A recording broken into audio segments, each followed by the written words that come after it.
में पुरफजल नाम में, वो नाम जो सब नामों से आला है, आप सबकी सलामती हो। आपकी भी सलामती हो।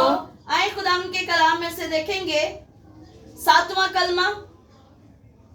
खुदा के कलाम में लिखे हैं लफ्ज लूका रसूल की अंजील उसका 23 बाब और उसकी 46वीं आयत के अंदर, फिर यीशु ने बड़ी आवाज से पुकार कर कहा, ऐ बाप, मैं अपनी रूह तेरे हाथों में सौंपता हूँ। और ये कहकर दम दे दिया। सब कहें आमीन। आमीन। 7वां कलमा जो यीशु अल मसीह ने सलीब पर अपने जुबान मुबारक से सादर किया, वो ये है कि उसने अपनी जान अपने खुदावन के हाथों में सौंप दी। उसे बड़ी आवाज से पुकार कर कहा। जब हम चौथे कलमे के बारे में सीखते हैं तो वहां लिखा है कि यीशु ने चिल्ला कर कहा, एली एली लमा शबक्तनी, यानी जब खुदा उनसे दूर हुए तो वो थोड़ा सा दुखी और परेशान हुए तो उन्होंने चिल्ला कर कहा। लेकिन यहाँ पर हमें लफ्ज मिलता है कि उसने पुकार कर कहा। जो सारे काम वो करने के लिए इस जहान के अंदर आए थे, वो जब सारे काम हो चुके, उन्होंने पूरा कर लिया। 7 कलमात के अंदर उन्होंने वो 7 बातें हमें सिखाई जो हमारी जिंदगी के अंदर होनी चाहिए।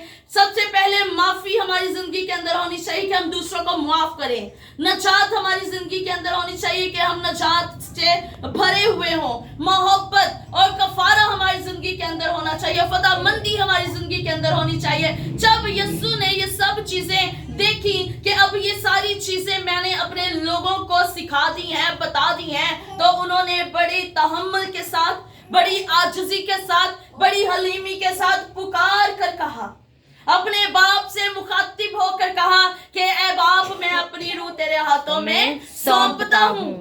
उन्होंने अपनी रूह अपने बाप के हाथों में सौंप दी क्योंकि वो जानते हैं कि अब मैं जो काम करने आया था वो पूरा हो चुका है। आमीन। अगर हम पिछले जमानों के अंदर देखें तो खुदा जब अपने लोगों से, नबियों से कलाम किया करते थे तो वो पहाड़ों पर मिला करते थे, बुलंदियों पर मिला करते थे। जब मूसा को खुदा मिलता है तो वो पहाड़ पर झाड़ी में नजर आता है, और जब मूसा खुदा से मिलने जाया करता तब भी वो पहाड़ी पर जाया करता था। और जब यीशु ने कहा कि मैं अपनी रूह तेरे हाथों में सौंपता हूँ और दम दे दिया, तब कलाम के अंदर लिखे हैं लफ्ज कि मकदस का पर्दा बीच में से फट गया। अब मकदस का पर्दा बीच में से क्यों फट गया? क्योंकि पहले के जमानों के अंदर जो मकदस था, जो खुदा का जो मुकद्दस मजमा था, उसके अंदर सिर्फ और सिर्फ काहिन जाया करता और खुदा से बातें करता और पैगाम लाता और कलीसिया को देता। सिर्फ उसी को इजाजत हुआ करती थी कि वो हैकल के अंदर जाए, उस मुकद्दस मुकाम के अंदर जाए जहां पर खुदा उससे कलाम किया करता, और फिर वो बाहर आता और कलीसिया को बताता था। लेकिन यीशु का हमारे लिए जान देने का मकसद ये था, क्योंकि ये मलाक का कलमा है, तो जो हमारा खुदा के साथ राब्ता टूट चुका था, इंसान खुदा को डायरेक्टली नहीं देख सकता था, वो पूरा हुआ कि हैकल का पर्दा बीच में से फट गया और खुदा फुली तौर पर अपने लोगों से कलाम करता। हैकल का पर्दा बीच में से फट जाने का उसका मकसद ये था कि पहले खुदा जो है वो सिर्फ काहिनों से बात किया करता था, अब खुदा हमारे दरमियान में आ जाता है। हालेलुया। अब खुदावंद का हमारे साथ मिलाप हो चुका है। हम जो अपने खुदा से दूर थे, हम जो अपने खुदा को देख नहीं सकते थे, हम जो अपने खुदा को सुन नहीं सकते थे, आज खुदा हमारे साथ साथ रहता है। Hallelujah, hallelujah. कलाम के अंदर लिखे हैं लफ्ज के पहले तो मैं तुम्हारे साथ साथ था, अब मैं तुम्हारे अंदर हूँ। अब खुदावंद सिर्फ हमारे साथ साथ ही नहीं है, बल्कि हमारे अंदर है। और हमारे अंदर किस वक्त वो आता है? जब हम फुली तौर पर इन 6 कलमात को अपनी जिंदगी के अंदर पूरा करते हैं ना, उसके बाद खुदा हमारी जिंदगी के अंदर आता है। आमीन। अगर आपकी जिंदगी के अंदर माफी की रूह नहीं, मोहब्बत की रूह नहीं, नजात नहीं, कफारा नहीं, फदामंदी नहीं, तो हमारी जिंदगी के अंदर यीशु नहीं आ सकता। खुदा हमारी जिंदगी में नहीं आ सकते। हम ये सोचें कि हम इबादत कर लेते हैं, हम सिर्फ चर्च चले जाते हैं, हम हदिया नजराने दे लेते हैं, तो खुदा हमारी जिंदगी के अंदर है। लेकिन मेरे अजीजों, खुदावंद जिंदगी में नहीं आता जब तक हम इन सारी चीजों को अपनी जिंदगी में पूरा नहीं करते, क्योंकि उससे पहले पर्दा नहीं फटा। एक कलमे के बाद पर्दा नहीं फटा, दूसरे कलमे के बाद पर्दा नहीं फटा, तीसरे कलमे के बाद 6 कलमा तक पर्दा नहीं फटा। 7वें कलमे पर जब उसने अपनी रूह अपने खुदावन के, अपने बाप के, अपने मुनस्सी के हाथों में सौंप दी, उसके बाद मुकद्दस के हैकल का पर्दा फट गया। उसके बाद हमारी जिंदगी के अंदर खुदा जो है वो चलने फिरने वाला आ गया। हालेलुया। आज हम खुदा के साथ चलते तो हैं, लेकिन क्या हमारी जिंदगी के अंदर खुदा चलता फिरता है? हमारी जिंदगी के अंदर खुदा है?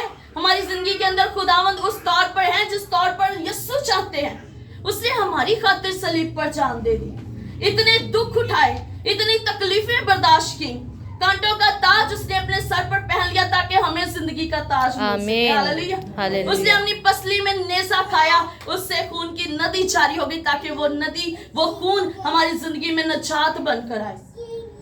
एक छोटी सी बात आपके साथ शेयर करूंगी। एक साइंसदान ने कुछ वक्त पहले उस जगह पर रिसर्च की जिस जगह पर यीशु मसीह को सलीब दिया गया, जिसे हम कलवरी के नाम से जानते हैं। वहां पर जब वो खोज कर रहे थे तो उसने जब खुदाई की तो उस पहाड़ी के नीचे जब वो खुदाई करते जा रहे थे तो उसे वहां पर कुछ ब्लड के सैंपल्स मिले।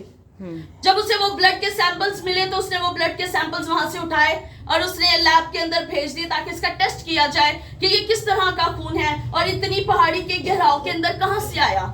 और जब उसके टेस्ट किए गए तो वो साइंसदान ने इस बात की गवाही दी और उसने इस चीज को रिकॉर्ड करवाया कि दुनिया इस चीज को जाने कि वो लहू उस वक्त जिंदा था। आमीन।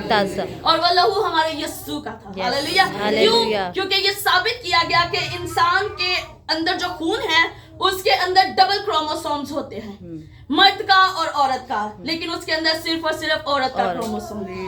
ये इस बात का सबूत है और गवाही है कि हमारा मसीह हमारे लिए औरत से पैदा हुआ, इस जहान में आया, उसने दुख उठाए, तकलीफें उठाई ताकि हम नजात पाए, हम बरकत पाए, हम जिंदगी पाए और कसरत की जिंदगी पाए। हालेलुया।